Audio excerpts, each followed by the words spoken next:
Hello students, welcome to my YouTube channel Biologicity. हम लोग study कर रहे थे क्लास 11 का chapter cell the unit of life. इस चैप्टर के हम लोग एंडोमेम्ब्रेनस सिस्टम के पार्ट्स को स्टडी कर रहे थे, जिसमें हम लोग ने endoplasmic reticulum and Golgi apparatus को डिटेल में स्टडी कर लिया है।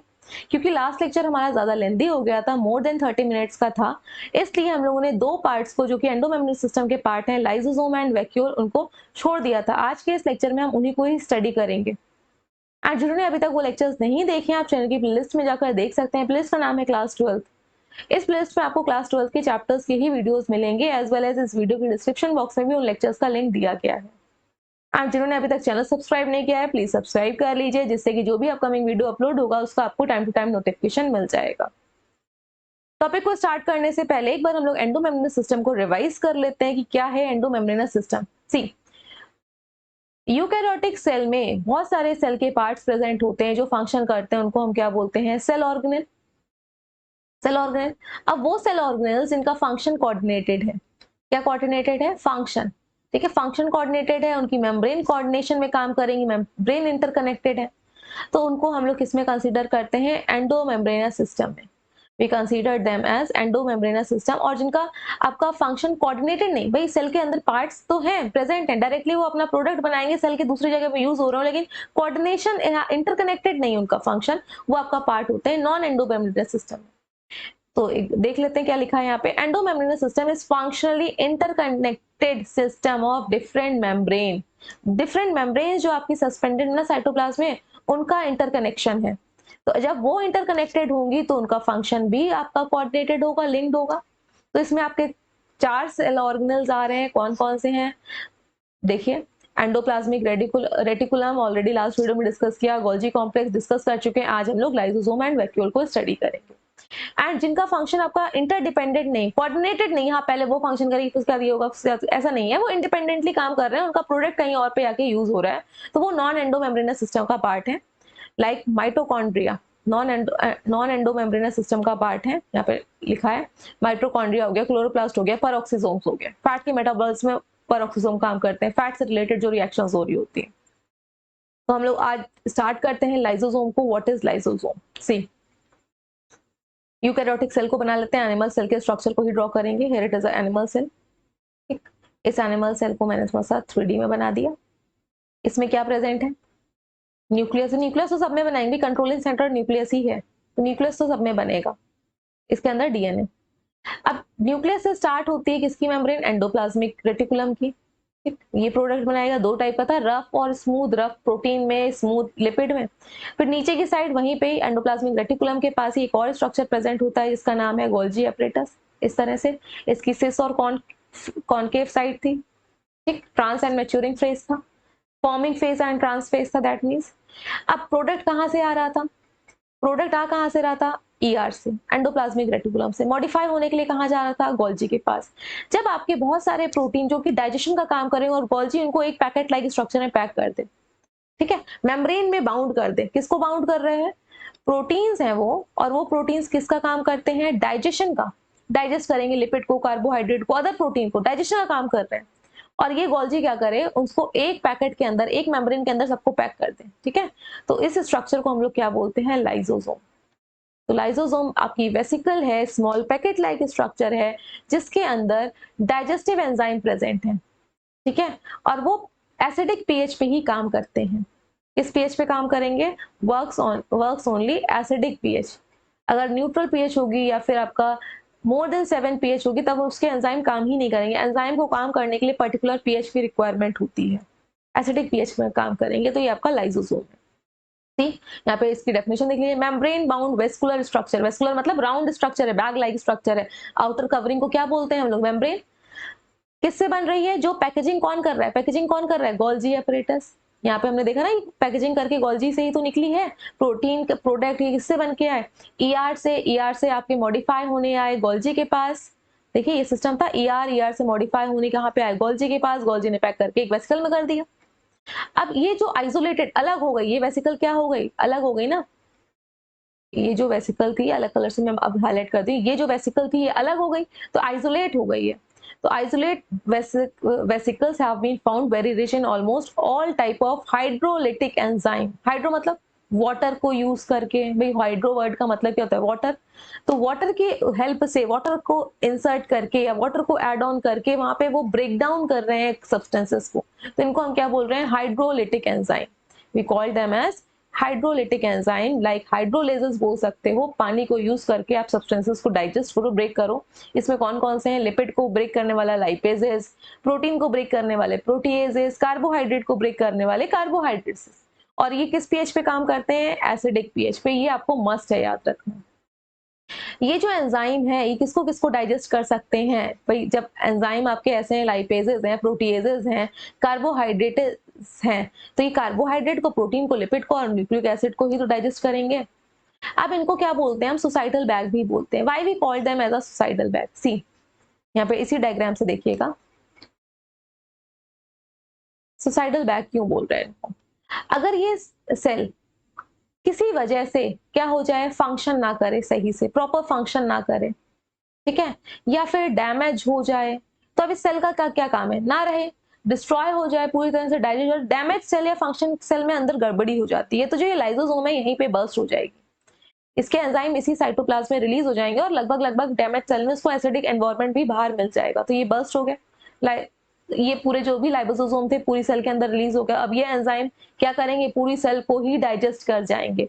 जो ये आपके लाइसोजाइम के अंदर प्रेजेंट थे, तो क्या एक लाइसोसोम होगा, नहीं ना, मोर देन वन लाइसोसोम होंगे, तो डाइजेस्टिव एंजाइम पूरे रिलीज हो गए। अब ये क्या करेंगे, पूरी सेल को ही इसके एंजाइम डाइजेस्ट कर लेंगे। तो क्या हो गई, सेल की सुसाइड हो गई ना, सेल ने सुसाइड कर ली, इसीलिए हम लाइसोसोम को क्या बोल रहे हैं, सुसाइडल बैग। यहाँ पे फोकस करिएगा, अगर ये सेल फंक्शन प्रॉपरली नहीं कर रही होगी या डैमेज हो गई होगी, तभी ये बर्स्ट होता है सेल को डाइजेस्ट करने के लिए, एसिडिक एनवायरनमेंट प्रोवाइड हो जाता है उस टाइम पे। लेकिन अगर हम एक एग्जांपल दे रहे हैं आपको, ये बुक्स में नहीं लिखा है, एनसीईआरटी में भी नहीं लिखा है, नॉर्मली जो आपके कोर्स में भी बुक चल रही है वहां पे भी नहीं लिखा है।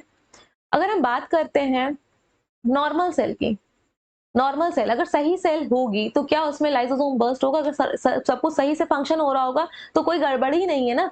अगर गड़बड़ ही नहीं है तो वो सही सेल है, इसका मतलब लाइसोसोम बर्स्ट नहीं होगा। लेकिन फिर भी अगर हम बात कर रहे हैं कि एक सेल के अंदर लाइसोसोम बाय चांस भी बर्स्ट करा दिया हमने, कैसे भी बर्स्ट हो गया, इसका कंटेंट कहाँ आ गया, बाहर आ गया, तो क्या ये सेल डाइजेस्ट होगी, नॉर्मल सेल नहीं, ये सेल डाइजेस्ट नहीं होगी, इसकी सुसाइड नहीं होगी, क्योंकि साइटोप्लाज्म में जरूरी नहीं है कि यहाँ पे पीएच एसिडिक हो, एल्कलाइन भी हो सकता है, न्यूट्रल भी हो सकता है, तो डिपेंड करता है पीएच क्या है। लेकिन डैमेज सेल होती है या फंक्शन प्रॉपरली नहीं कर रही होती है वो, तो उसको पीएच मिल ही जाता है, उसका लाइसोसोम अपने आप ही बर्स्ट होता है। ये आपकी सेल सिग्नलिंग का पार्ट है कि हाँ तुम अब काम नहीं कर रही हो, लाइसोसोम को सिग्नल मिल जाता है, तुम बर्स्ट हो जाओ, एंजाइम को रिलीज करो और सेल को खत्म करो। इसलिए हम इसको क्या बोल रहे हैं, suicidal bag of the cell. अब यहाँ पे इसका स्टेप बाय स्टेप देख लीजिए कैसे बनती है। सबसे पहले यहाँ पे क्या है, रफ एंडोप्लाज्मिक रेटिकुलम। इससे भाई वेसिकल, भाई इंटरकनेक्टेड मेम्ब्रेनस सिस्टम है ना, इसलिए एंडोमेम्ब्रेनस सिस्टम का पार्ट है। यहाँ से एंडोप्लाज्मिक रेटिकुलम से वेसिकल बनी। ये वेसिकल कहाँ पे आई, कौन सी साइड पे आई, कॉन्वेक्स साइड पे आई है, कॉन्वेक्स गोल्जी से मिल गई, अभी कहाँ पे जाके फ्यूज हो गई, गोल्जी के साथ। अब गोल्जी के कौन से फेस की साइड आ गई, कॉन्केव साइड की साइड। अब गोल्जी ने क्या किया, उन प्रोडक्ट को, उन प्रोटीन्स को एक वेसिकल के अंदर पैक कर दिया, और क्या नाम बन गया, वो क्या बन गया, क्योंकि उसके अंदर हाइड्रोलिटिक एंजाइम है, हाइड्रोलिसिस एंजाइम है, तो वो वेसिकल जिसके अंदर हाइड्रोलिटिक एंजाइम है उसको अब हम वेसिकल ना बोल के क्या नाम दे देंगे, लाइसोसोम। इस तरह से लाइसोसोम फॉर्म होती है। स्ट्रक्चर में आपको दिख रही होगी क्लियरली। एंडोप्लाज्मिक रेटिकुलम से बन के आए proteins, hydrolytic enzymes, that means protein, protein के बने हुए होते हैं, इसलिए मैं बार बार प्रोटीन वर्ड यूज कर रही हूँ।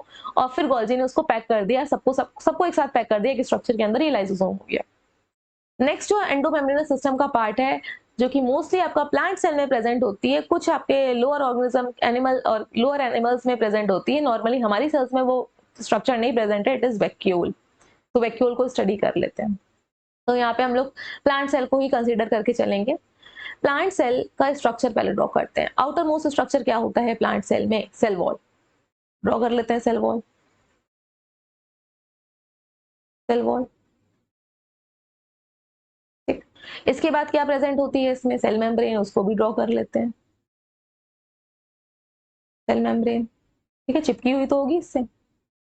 इसके जो साइटोप्लाज्म है, साइटोप्लाज्म भर देते हैं, जो फिल्ड, फ्लूइड फिल्ड है, साइटोप्लाज्म, साइटोप्लाज्म पूरे में। इस साइटोप्लाज्म में, प्लांट की सेल में मोस्ट ऑफ द पार्ट जो आपका कवर करती है इट इज वैक्यूल। ये वैक्यूल ही ज्यादातर पार्ट कवर करती है। जो न्यूक्लियस होता है वो साइड में खिसक जाता है, पेरीफेरी पे आ जाता है। अब इस वैक्यूल का काम क्या है? वैक्यूल आपका सेल इंक्लूजन है। याद आया सेल इंक्लूजन? स्टार्टिंग में जब हम लोग ने basic structure of eukaryotic cell को स्टडी किया था, वहां पे सेल इंक्लूजन पार्ट भी था। देख लेते हैं कहाँ पे है हमारा basic structure of eukaryotic cell, where it is here. See basic structure of eukaryotic cell में ये देखिए आपका क्या लिखा हुआ है, सेल इंक्लूजन। सेल इंक्लूजन क्या थे? सेल के अंदर वो पार्ट जो कि स्टोरेज का काम कर रहे हैं, कोई ज्यादा फंक्शन को, वर्किंग को परफॉर्म नहीं कर रहे हैं, उनको हम सेल इंक्लूजन बोल रहे थे। और जो सेल के वो पार्ट जो वर्किंग कर रहे होंगे, कोई ना कोई फंक्शन ही परफॉर्म करेंगे, उनको सेल ऑर्गेनेल बोल रहे थे। तो वैक्यूल हमारा सेल इंक्लूजन है। इंक्लूजन मतलब क्या है? ये स्टोरेज का काम करेगा, वेस्ट प्रोडक्ट को स्टोर कर रहा है, ठीक है, या फिर आपका फूड को स्टोर कर रहा है, तो ये वैक्यूल आपकी सेल इंक्लूजन है। अब भाई वैक्यूल की भी मेम्ब्रेन है, endomembrane system, membrane interconnected, that means vacuole की प्रोटेक्टिव कवरिंग जिसका नाम मेम्ब्रेन है, उसको अलग से नामकरण दे दिया, उसको इंपॉर्टेंस ज्यादा दे दी।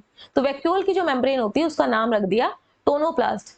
भाई तुम्हारा अलग से नामकरण कर दिया, टोनोप्लास्ट है।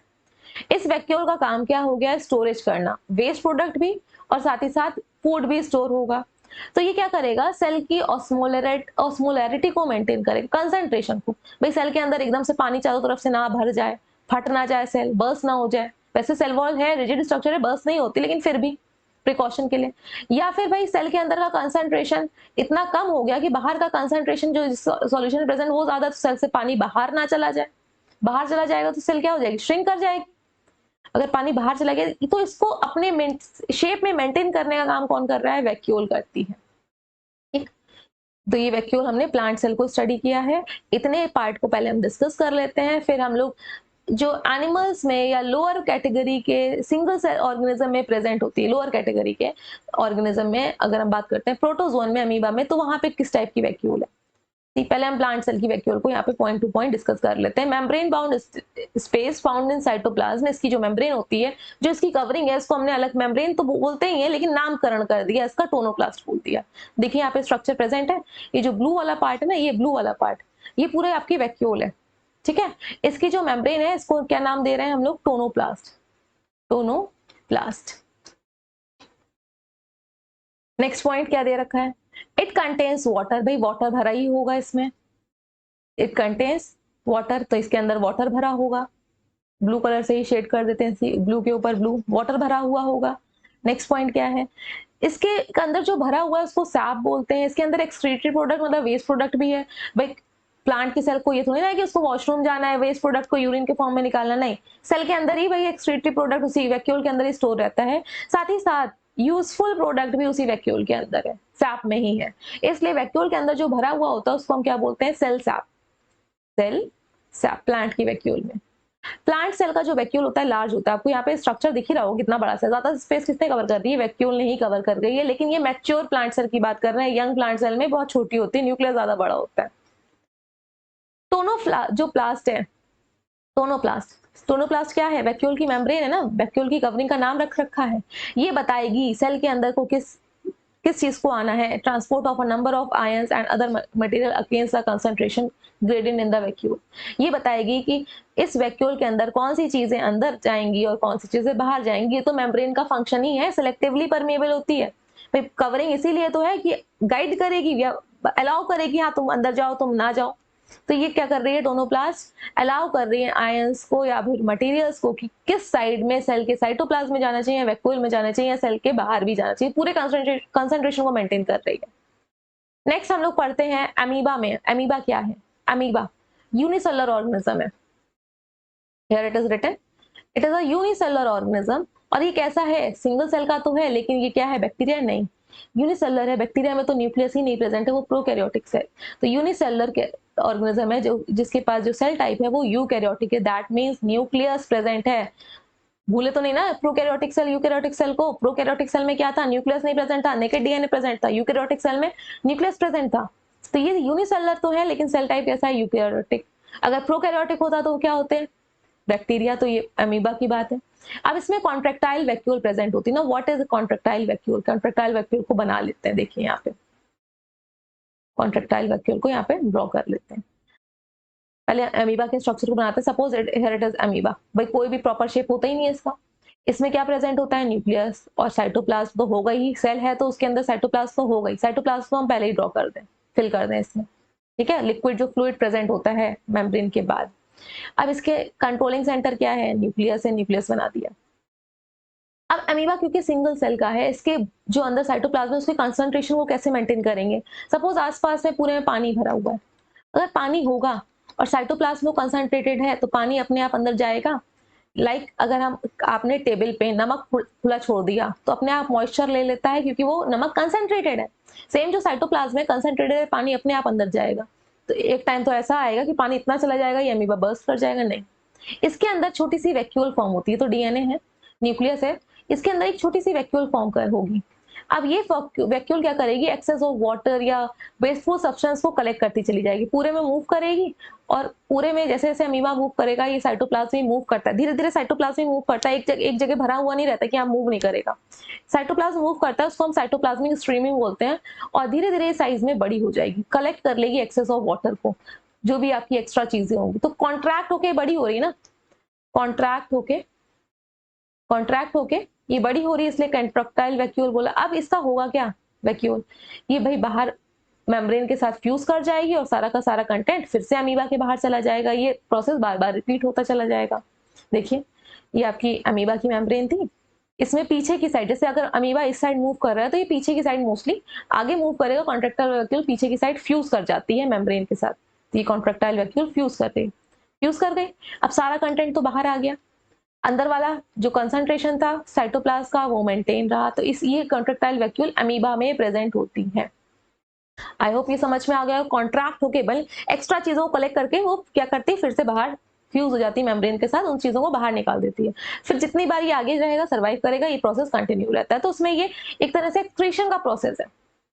नेक्स्ट पॉइंट क्या दे रखा है, देखिए, In many cells, food vacuoles are formed by engulfing food particles. Same हम यहाँ पे अमीबा का ही एग्जाम्पल लेते हैं, वो नई स्लाइड ले लेते हैं। अमीबा का ही एग्जाम्पल लेते हैं, ड्रॉ कर लेते हैं अमीबा को।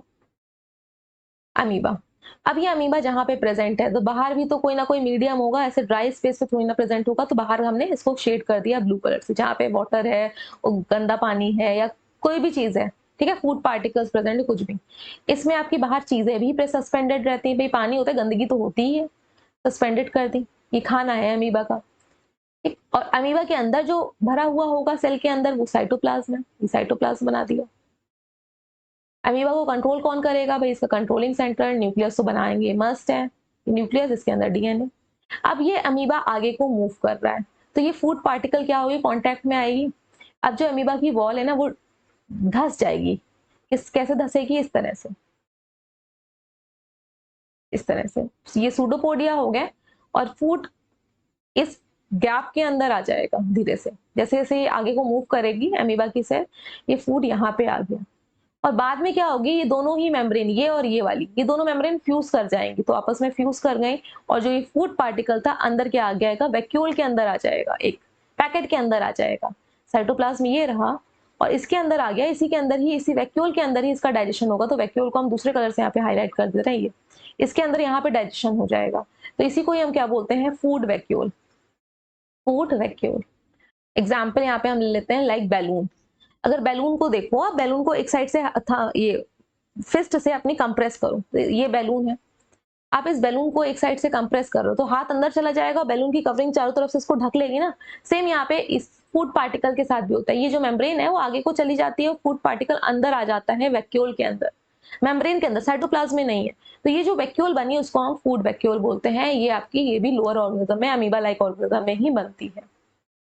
तो हमारा एंडोमेम्ब्रेनस सिस्टम के सारे ऑर्गेनल्स डिस्कस हो चुके हैं, एंडोप्लाज्मिक रेटिकुलम को, गोल्जी एपरेटस को, लाइसोसोम को एंड वैक्यूल को। अब हम लोग नॉन एंडोमेम्ब्रेनस सिस्टम के पार्ट्स को स्टार्ट करेंगे नेक्स्ट लेक्चर से।